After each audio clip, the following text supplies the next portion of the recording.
Good afternoon, church.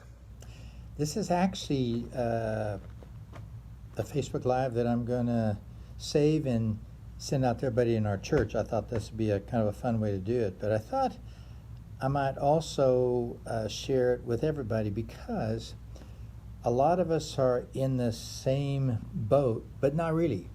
Some people are really on the end of the boat where they really need to be cared for, and other people are on the other end of the boat where they're giving the most care. Regardless of that, however we're connected, wherever we're connected, number one, I just want to encourage you to realize that though there's a inability to actually physically gather together, there is still the community that God's called us to be part of. This last week I had occasion to rehearse in my mind again what Scripture says when it says the place where He has chosen to establish His name. God says it repeatedly. When God decides to do something, He finds a place, He finds a person, He begins to do a work, but it's never just for that. It's like the burning bush. It wasn't just about the bush, it wasn't about that place, although He said, you're going to come back to this place, Mount Sinai later on. Anyway, God always has a purpose beyond what He calls us to, but He calls us to a place. And sometimes those places, for example, I've been really encouraged and impressed that the level of giving has continued, even though many of our people are of the older generation and aren't as familiar with giving online as what they have. But I want to give an update about, okay, here we are now, and at some point our desire is to be able to all gather back together again. So for everybody's benefit, we've been thinking about practicing and rehearsing and, quote, cleaning up our act in the sanctuary with a few people who are gathering there to help present Facebook Live and YouTube Live. And we're practicing every other pew, we're practicing distancing, we're practicing the hand sanitizer stands that are out there, ins and out, cleansing things so that anybody would happen to come after us. We have a church here in the afternoon. So we're practicing working with them so that everything that we can think of with all the advice, I seem to be popping in and out, all the advice we've gotten from whoever we can hear it about what safe practices would be, we're trying to observe some of those things. I did want to say something about when we live stream. When I step up there, I don't have a mask on, but I always wear it. I wear it to church. I wear it when I'm out around people inside the sanctuary. When I preach, I take it off. Our worship team, when the singing doesn't go as well when it's when we got the face mask on. But so we're trying to take those things, and I want to encourage all of you to be respectful, not just of whether or not other people are safe around you by wearing a mask yourself when you're out in public, but as a church, we're steward of the public trust, and so we're trying to find the way forward. We will be listening to Governor Abbott's declaration this coming Monday, and then on Tuesday night, all of our leadership team and all of our board of elders are going to be on a Zoom call together, thinking through, okay, this is what he said about phase 2 because of all these reasons. Now, therefore, what do we as a church believe God's saying to us about what we're free to do together publicly? So I want to encourage you to stay tuned, because after Tuesday evening gathering of our leadership, we'll be telling everybody that's aware of what's happening here locally, when we're going to be gathering, if we know it by that time again.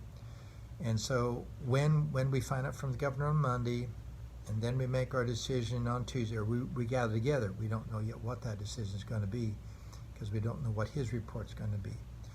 But as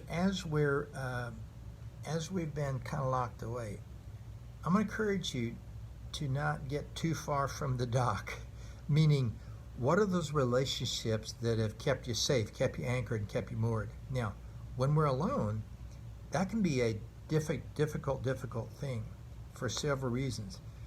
There's a lot of things that are cropping up now that people have not struggled with for a long time. Some people have anxiety disorders that are just going through the roof. And if that's you, we really want to encourage you to connect with somebody that you historically feel safe with. A lot of addictions that people have been successful in managing for some years, up for grabs again. The closet is not the place to live free from addictions. That's why we almost always gain some kind of freedom by being corporate. There's abuse in homes, and to be honest with you, that may be a unspoken one and a hard one to say, but if that describes you and you're either finding it difficult to restrain rage or whatever it may be, or if you're the object of that, reach out to somebody. Private message me. I'll be glad to connect with you as well. And there's a lot of people around who can be a support to you. There's even support groups that are still able to meet either online or by phone conference or by Zoom.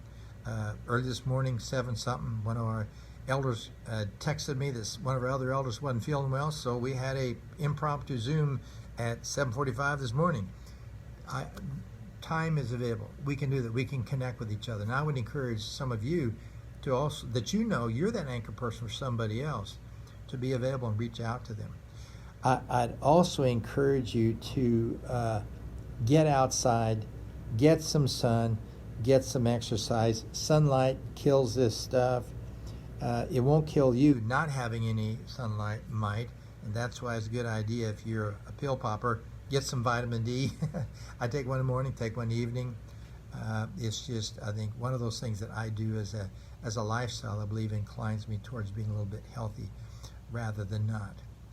Now, I also want to recognize that many of us are already measuring how fearful we are going to be to re-enter when the church gathers back together again.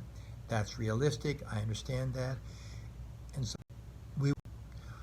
we will be encouraging people who are in any way at risk or fragile because of health or whatever else to be careful about your own re-entry. We don't want to encourage anybody to do anything that would be harmful to them, even though not necessarily harmful to you. If it pushes on your anxiety, it's okay. It is okay. God's going to get us through this, going to bring it out the other side, and that's going to be okay.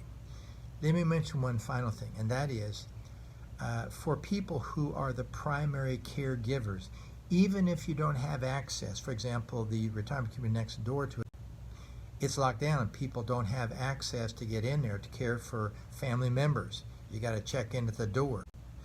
Nursing home facilities and things like that. So be careful about something that's called compassion fatigue. And that simply means you give and you give and you give. And two things, even if you're spending time with the Lord, even if you're trusting Him for the next step, even though you're listening to what He's saying about the next thing, don't be surprised if some of you, your tank gets low and you're just at your limit. Don't be surprised that that happens, but don't just sit on it. God said Adam in the perfection of the garden, it's not good for man to be alone, much less in a fallen world, a broken world where we're all by our inclination separated from God and one another. We've got a limp there anyway. So I want to encourage you to connect with people. If you know somebody that's spending a lot of time caring for somebody else, then give them a call. If you have people that you're dependent upon, be grateful. Tell them thank you when they reach out to you, when they deliver your groceries, whatever it may be. Make sure that you, quote, make it worth their while so that you're grateful to them for what they do. That'll just help float their boat as well. So in all that, I'm going to have Monique help me find a way to capture this so that I can get out the congregation. But I thought, I'll let everybody that I know kind of think with us about where we're going as well. So, God bless your day. We'll see you again soon.